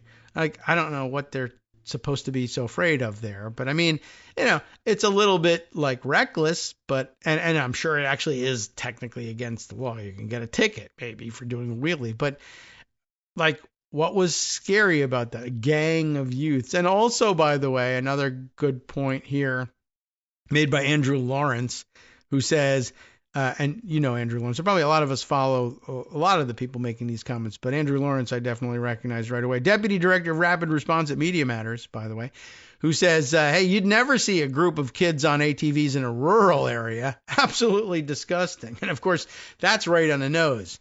And in fact, that's summed up by Republicans and Republican sympathizers like the country music star, whoever the hell it was. Try that in a small town. Well, everybody's doing that in a small town. ATVs and wheelies. Are you kidding? It reminds me a little bit of, if you want to pretend, if you're trying to pretend you're young, forget about it. You want to be an old guy. Oh, I remember way back in. So this was like 2008. Remember back when Sarah Palin was nominated for the vice presidency in McCain's campaign, and we learned all about her and her family and her daughters, and in particular, her daughter's associations like, what was his name? Levi Johnson? Was it Johnson or Johnston? I can't remember anymore. I wonder what's up with that guy. And they were pointing out, just generally speaking, like he had this, I think generally well-deserved reputation as as a rural area, although even though he was kind of ex-urban, but it was Alaska ex-urban, but a good old boy kid, just like everybody else in the area, a little rough around the edges to be sure. And, talking about how he loved hanging out with the boys and shooting cans in the backyard and whatever. And that just seemed so all-American, the white rural teenagers shooting cans in the backyard. It was a little bit 1950s sheen to it. But of course, what was interesting was that they pointed out, for instance, had a Democratic or in fact a black Democrats kids been posting on Facebook at the time about how they shot guns for fun, that would have been portrayed as thug life, but backyard, all-Americanism for the young white kids doing that. And by the way, guaranteeing these were not kids out in the back with BB guns and coonskin caps on. This wasn't Ralphie shooting in the backyard. They were almost certainly A, using handguns, B, holding them sideways and firing one-handed and being very pseudo inner city gang about it as well. And yet, still all American. That just sort of reminded me of that, because that's who's, by the way, riding ATVs around and doing wheelies. Try that in a small town. Try not doing it in a small town. What happened to that? Now, it's just, what can I tell you? They're highlighting the hypocrisy, and they're doing a great job at it. All right, so now the question becomes whether we dive in to articles that are waiting to go or other thematic things that have happened over the last day or two and into the weekend, or from the weekend, that so far I haven't seen written up elsewhere, but were a big topic of discussion on social media over the weekend. And man, well, some of them, I think, some of that deserves some attention but I had specific ideas in mind, and I'm trying to find them and bring them to your attention. But yeah, some of the things that happened over the weekend with ICE in particular, the dissemination on social media. And I guess, I don't know, I haven't seen it written up anywhere. So I guess there's also the question of, is it verified? Are we sure that this is what was happening? But the claim was that there were ICE raids. Where were we talking about? Was it West Coast? No. I'll have to keep scrolling to see if I can find it. But it raids. Oh, yeah, that's right. It was in the Pittsburgh area, as I recall. Raids on Mexican restaurants, 1 or 2 Mexican restaurants. I'm sure there were more, but they were focusing on these 1 or 2 raids in I believe, the Pittsburgh area. And I'm going to keep scrolling until I can find it. But what was really interesting about this, there was some local news footage about it, including some helicopter and or drone, I don't remember which, footage from overhead of the raid being conducted, but showing the ICE vans pulling up to the front of this Mexican restaurant, which, the raid in itself at a Mexican restaurant, once again, maximum disruption and chaos for, God knows what in terms of returns, and who knows whether they really found anybody that was, well, certainly they didn't find any, worst of the worst criminals in there. But anyway, so there was on the one hand the official part of it, pulling up to the front with vans to take people away to detention centers, which is horrible enough. But they also captured some video footage of what was going on around back of this strip mall Mexican restaurant. And what was happening there was also being complained about after the fact by the owners of the restaurant, that ICE basically came in saying they were doing an immigration raid, cleared everybody out of the front door. And when everybody was out, they spent the rest of the time ransacking this place and emptying out its walk-in freezers of all its foods. They were stealing all the food out of the restaurant and loading it into the personal vehicles of the ICE agents out the back door.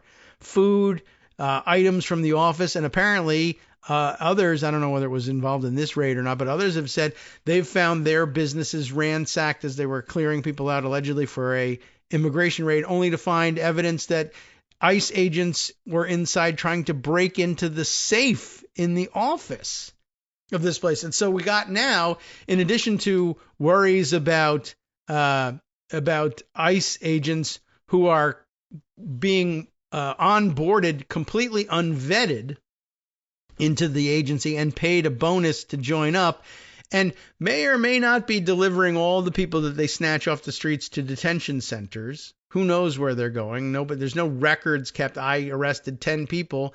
All right, well, I only have 8 here at the detention center. What happened to the other 2? Nobody's accounting for anything like that. So now it's beginning to be a worrisome prospect that for a while we were just worried, well, I think these guys are just going to be proud boys and oath keepers who are out of work or just interested in picking up the bonus and having legal sanction for just beating up anybody they encounter who might happen to be brown or something like that. And that was enough to keep them going. But now I'm starting to worry that mobsters of, who knows what sort of origin, whether they're our own domestic thugs or foreign. I don't know that there's any vetting going on that, say, keeps Russian mobsters or other Eastern Bloc or who knows where, Central Asian mobsters even, from moving into ICE, skimming people off the top, essentially, of the raids. We've rounded up 10 people. 8 of them made it to detention. There's no accounting given. What happens to the other 2? What if they're boxed up in shipping containers and sent off to slavery overseas? Or kept domestically and sex trafficked? We don't know what's going on, but we do know that you can be masked. You can get you can don the cloak of law enforcement with no vetting whatsoever, and nobody's checking on anything. It's wide open for exploitation. Meanwhile, we also now find out it's wide open for exploitation here as well. Another signing bonus. If the cash isn't enough for you, if the beating up whoever you want to beat up isn't enough for you. Now, do you have to worry at all about tariffs or taxes or inflation? Not if you join ICE, not only because you get a healthy bonus, which is really quite unhealthy, but the size of it is what we call healthy for signing up. And so therefore, your worries about tariffs and inflation are mitigated. But what's the problem? Not only that, you can now invest all of that bonus in Trump coin instead of spending it at the grocery store, because if you need food, why go through the trouble of shopping and paying for it when instead you can raid a restaurant and while, the junior officers, low men on the totem pole, are pulling the immigrants out the front door, or not even immigrants, even if they're U.S. citizens. You pull them out the front door in handcuffs and you empty the freezer out the back. You short on TVs or durable appliances, you need a new refrigerator perhaps. Whatever it might be. Well, maybe there's some immigrants working at Home Depot or Best Buy for that matter. Pretty soon they'll be saying, I got an alert on my phone, an anonymous tip that says the Apple store is full of undocumented immigrants. Whatever. Hey, this Maserati dealership is rife with illegal immigrants. Whatever. You just cart off the goods that happen to be around. What can I tell you? Could be happening anywhere, and I guess it's something you want to keep an eye on as a distinct possibility, just to worry you a little bit more. All right, maybe back into the hard news at some point. I told you about, before the break, about Doug LaMalfa holding a town hall, and seems like it would be fun to use our bleeps and various buttons to cover up exactly what's going on here, but it seems like fun. Another Republican lawmaker drowned out by boos and jeers, not to mention repeatedly being called a liar and even an a-hole, which they have here as a and a bunch of dashes and an E. So could be anything, right? And he was called a liar and an enemy, perhaps, possibly. Not an enemy, although that would be applicable as well, but like a sea anemone. But a dash dash dash bunch of dashes E. We think that's a-hole, but all that after he tried to sell President Donald Trump's legislative agenda at an in-person town hall meeting. Well, duh, kid, they told you not to do those things. But it's important that he try so that when he comes back from recess and they say, let's do another reconciliation bill, he says, no, please, God, let's not. Anyway, he'll knuckle under and he'll do it. Doug LaMalfa of California hammered on Monday over Trump's big, beautiful budget bill, the administration's devastating tariff policy, and his party's failure to release the Jeffrey Epstein files. That's not going away either, of course. It's pretty amazing. Let's see. Here, is this a link to another story, or is this about this one? Angry voters scream at GOP representative defending Trump at town hall, saying, it's not us, it's you. That's one of the captions of the piece here. I thought that was interesting. It was the first time LaMalfa, who represents a large swath of rural Northern California, had held an in-person forum in almost 8 years, according to Cal Matters. Several audience members called him out for repeatedly trying to blame Democrats for Republicans' unpopular moves, including the Trump administration's handling of the Epstein scandal. Oh yeah, all Democrats, I'm sure. You all left, one woman shot back. The Speaker of the House released you guys so you didn't have to deal with releasing the files. People know. Others ripped into him for backing cuts to the Department of Veterans Affairs, Medicaid, and public media. The town hall came despite party leadership encouraging Republicans not to hold in-person events with voters. That's an amazing thing all by itself. Other representatives who have bucked leadership's advice to try to sell Trump's agenda have faced anger and ridicule and given answers that were so bad they inadvertently penned new political slogans for Democrats. Responding to a question from a veteran who has struggled to get VA treatment for PTSD since Trump took office, LaMalfa said, VA funding is not being cut. And somebody answered him, too, and said, that's bullshit. Right, exactly. BS, man, someone protested, while others called LaMalfa a liar, as LaMalfa tried to claim that recent VA reforms target bad apples. and seek to impose accountability. The man who asked the question said his VA care was working just fine before. He then got up and walked out saying, "I don't appreciate that, man." That's a Californianism for you. On the topic of Medicaid, LaMalfa said, "This bill is not going to be the be-all, end-all of the whole Medicaid question. It's not the end of the discussion." He then claimed the cuts targeted illegal immigrants. And there was some shouting about that one, too. Liar! Liar! Liar! Pretty much, that's what it was said. The bill cut more than $1.1 trillion, of course, from Medicaid, Medicare, and Affordable Care Act plans, which the Congressional Budget Office estimates will result in about 10 million people losing their health insurance. Other voters were furious at LaMalfa, who sits on the House Agriculture Committee and chairs the subcommittee on Forestry and Horticulture, for supporting Trump's tariffs, which, according to Bloomberg, are raising the cost of everything from tractors to fertilizers and squeezing already stressed profit margins. And I guess that's in a rural farming community, that's everything. Everything includes tractors and fertilizers.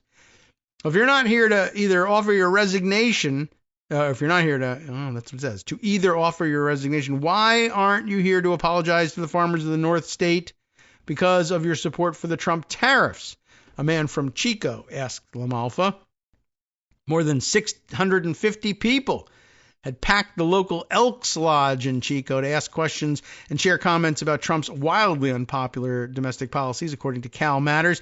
The audience took LaMalfa to task for supporting the president even after the deadly January 6th riots at the Capitol and for letting masked federal immigration agents kidnap people off the streets without arrest warrants. They scare quote the kidnaps, but that's correct. We are not headed towards authoritarian fascist government. We're already there, one constituent said to loud cheers and applause. One audience member asked LaMalfa, in all seriousness, if he was scared of Trump's violent supporters. If you need help pulling away from everything that's going on, please, we want to help you. That's an interesting approach. I like that. That's interesting. This man said, adding that he was serious even though it sounded like a joke. Others were less understanding.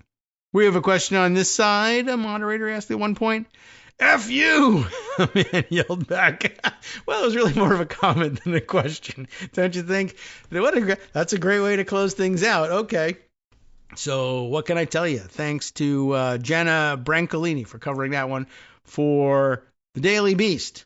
Man, well, that's a good, fun update. We got a couple of minutes here left. There's not much, but rather than get into something serious, because there's just not enough time yet, but there's still the balance of the week, and we're working hard to get this backlog of stories out here. How about this piece? We won't make it all the way through, but it's a little bit, it's a little different. It's a different direction, and it is Amanda Marcotte, and everybody appreciates that. Over at Salon Magazine, completely different topic. You ready for this one?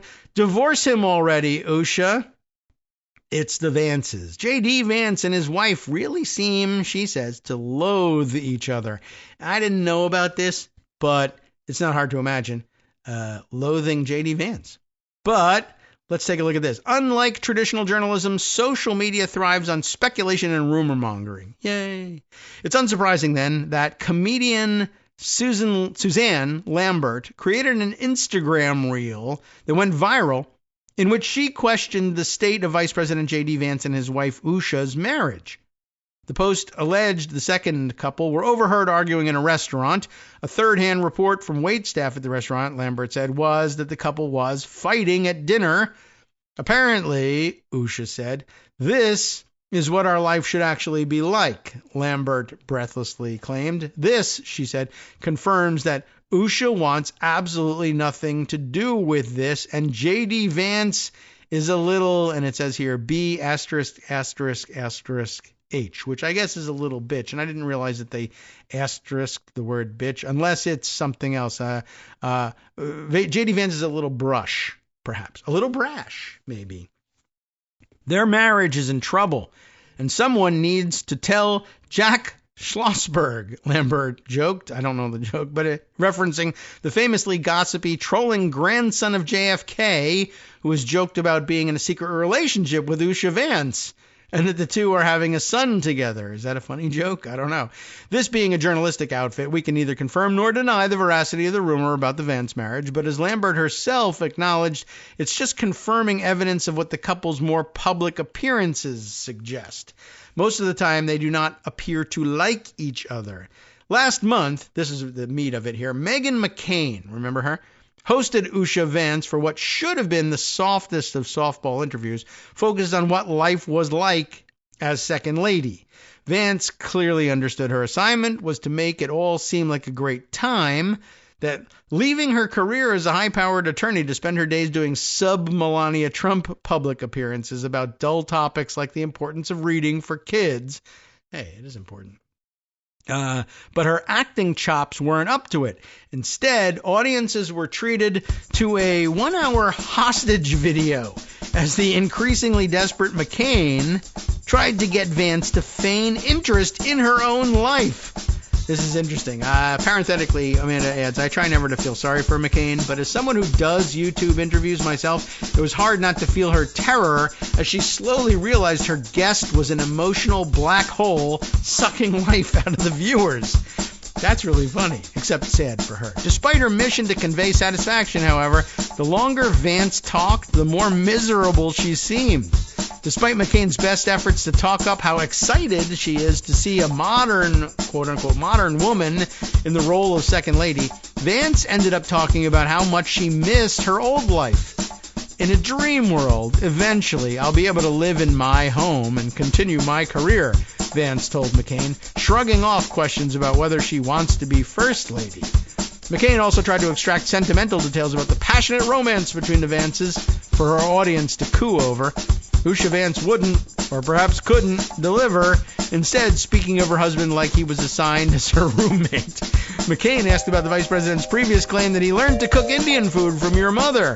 Usha Vance agreed this had happened long ago, but when McCain asked about her favorite dish of his, she said he doesn't cook for her anymore. He's mostly transitioned to baking, she said, citing the very American foods of chocolate chip cookies and biscuits. Been listening to Kagro. Those are his main focus now. With David Waldman. All right, well, let's wrap things up. We got to hand it over now to Justice Putnam for the West Coast Cookbook and Speakeasy. I don't think got it. We want it. We can't wait.